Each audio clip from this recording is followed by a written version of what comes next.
दोस्तों मैंने पिछले वीडियो में आपको यूक्लिड एल्गोरिदम के बारे में बता दिया था कि क्या होता है यूक्लिड विभाजन जो प्रमेय होता है उसका क्या क्या मतलब होता है वो सब मैं बता दिया था।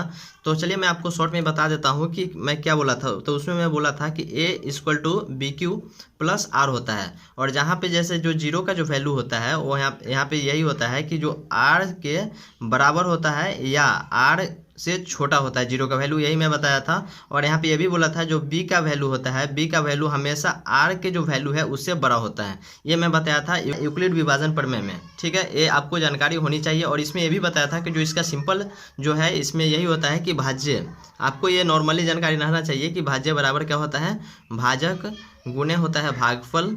ये जानकारी आपको होना चाहिए, भागफल प्लस शेषफल। ये मैं आपको पिछले वीडियो में बता चुका हूँ, नहीं देखें तो जाकर देख लीजिएगा, आपको अच्छे से जानकारी वहाँ पे मिल जाएगा इसका क्या क्या कारण होता है।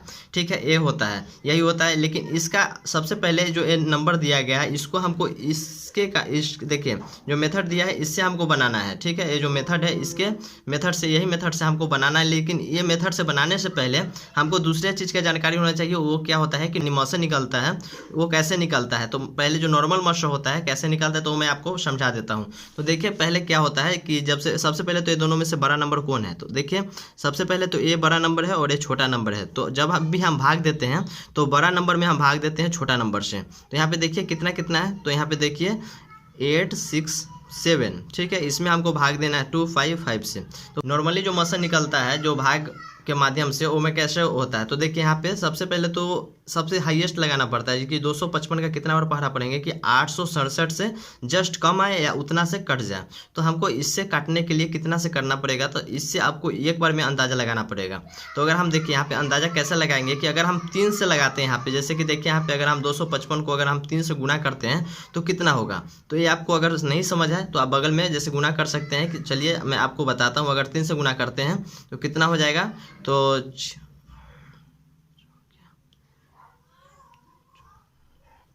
तो देखिए यहाँ पे अगर हम गुना करते हैं 3 से तो 765 होता है। तो हम 3 से यहाँ लगाएंगे तो यहाँ पे हो जाएगा 765। अब इसको घटाते हैं तो कितना हो जाएगा, तो 2 हो जाएगा, फिर इधर से घटेगा तो 0 और इधर घटता है तो 1, इतना आ गया। तो अब इसके बाद क्या करते हैं, अगर मॉसा निकालते हैं तो इसके बाद यह शेष नहीं होता, डायरेक्ट ऐसे होता है, यहाँ पे इसको डिवाइड देना होता है।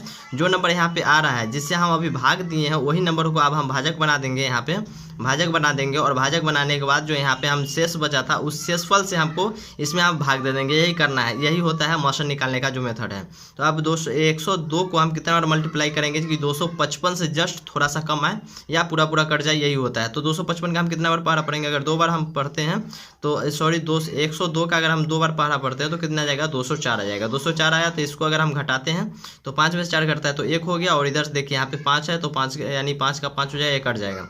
फिर यहाँ पे आ गया 51। तो 51 को क्या करना है, 51 को फिर हमको भाग देना है। जो यहाँ पे जो अभी भाजक था उसको हमको आप कहाँ लाना है, यहाँ पे अभाज्य में लाना है। इसको 102 को भाज्य में लाना है, और जो यहाँ पे शेषफल बचा था इसको हमको अब क्या बनाना है, भाजक बनाना है। और इसको हमको अब यहाँ पे भाज्य यानी भाग लगाना है। तो 51 को अगर हम 2 बार भाग लगाते हैं तो 2 से 1 कट जाएगा। तो ठीक है, यहाँ पे कट गया। लेकिन जो यहाँ पे 51 आया, ये 51 क्या है, तो दोस्तों ये जो 51 है यही होता है HCF यानी कि मॉस। तो दोस्तों अब इसी को हमको क्या चीज़ में बनाना है, तो अब हमको इसमें बनाना है कि A equal to B Q plus R में, यानी कि यूक्लिड एल्गोरिदम के माध्यम से मैं आपको समझाना चाहता हूँ। तो दोस्तों क्या होता है, तो यहाँ पे आप देख रहे हैं कि सबसे पहले कि A का वैल्यू क्या होता है। तो यहाँ पे जो दिया गया है, यहाँ पे देखिए 8 6 7 और यहाँ पे 2 5 5। तो इसमें से बड़ा कौन है, यही है, ये जो नंबर है ये बड़ा है, इससे बड़ा है। तो हमको इससे बड़ा में तो ए क्या किसको रखना है, तो ए जो बड़ा नंबर रहता है उसको हमको ए मानना होता है, भाज्य मानना होता है। तो ए के जगह पे हम इस नंबर को रखते हैं 8 6 7 इज इक्वल टू में, यहाँ पे देखिए इसको हमको क्या मानना है, तो यहाँ पे हमको इसको भाजक मानना है। तो भाजक यानी कि बी, तो भाजक 255 हो गया। और उसके बाद देखिए क्यू मतलब क्या होता है, भाग्यफल होता है। तो भाग्यफल कितना होगा, अगर हम यहाँ पे देखिए, अगर हम यहाँ पे भागे दिए थे तो कितना से 3 आया था यहाँ पे, तो हमको यहाँ पे 3 डालना पड़ेगा। और 3 डालने के बाद क्या होता है, यहाँ पे हो जाता है शेषफल होता है। यहाँ पे जैसे आप देख रहे हैं शेषफल होता है, यहाँ आर होता है। तो इसको अब वैल्यू यहाँ पे कितना आ रहा है, तो 102 आ रहा है। देखिए 102 आ रहा है, तो बस 102 को आपको यहाँ पे लिखना होगा, बस यही है। इसी तरह से आपको यहाँ पे आप लिखना है आगे। तो फिर देखिए अब अगले बार में क्या यहाँ पे किए थे, इस भाज्य में आपको इसके माध्यम से मैं समझा रहा हूँ। तो इसमें आप क्या किए थे कि यहाँ पे जब 102 आया था, जो यहाँ पे शेष बचा था उसको आप भाजक बनाकर, और जो यहाँ पे जो पहले में आपको यहाँ पे जो भाजक बनाए थे इसको यहाँ पे भाज्य बना दिए थे। उसी तरह से आप यहाँ पे कीजिए, जो यहाँ पे है इसको आप यहाँ पे सामने ले आइए, 255 हो गया। और जो यहाँ पे जो शेष था उसको यहाँ पे क्या किए थे, यानी भाजक बनाए थे, तो यहाँ 102 कर दिए। तो और उसके बाद गुना इसको किए थे, 2 बार में गुना किए थे, तो यहाँ पे 51 आ गया था। जैसे कि आप यहाँ पे देख रहे हैं कि अगर हम 255 से यहाँ पे देखिए 255 से किए 3 बार में, तो यहाँ तो पहला आ गया, इसमें 102 आ गया शेषफल, बस 102 शेषफल आया। तो फिर 102 को यहाँ पे भाज्य बना दिए, और जो 255 था पहले वाला इसको यहाँ पे भाज्य मिलाकर, और यहाँ पे देखिए यहाँ पे जब शेष निकाले तो 51 आ गया, 51 हो गया। तो फिर इसको बाद क्या किए थे, तो जो यहाँ पे जो नंबर है, ठीक है, यहाँ पे जो नंबर है भाजक, इसको फिर भाज्य बनाए थे, 102 किए, और 102 करने के बाद यहाँ पे जो नंबर है शेषफल, इसको हमको भाजक बनाए थे, और भाजक बनाने के लिए 51 किए, और जो यहाँ पे इसका भाग्यफल था वो आया था 2, और यहाँ पे जो शेषफल था वो हो गया 0। जब तक दोस्तों यहाँ पे जो वैल्यू है 0 नहीं आए, मतलब इसका देखिए यही है जो यहाँ अगर यानी क्या कहते हैं यूक्लिड एल्गोरिदम के माध्यम से यही है कि जो r का जो वैल्यू है 0 होना चाहिए या 0 से बड़ा होना चाहिए। तो अगर 0 से बड़ा होता है तो हम तो अभी अगर 0 से बड़ा होता है तो भाग लगाते जाएंगे, अगर 0 के बराबर आ गया तो यहीं पे उसका आंसर आ जाता है, इसका यही है, ठीक है।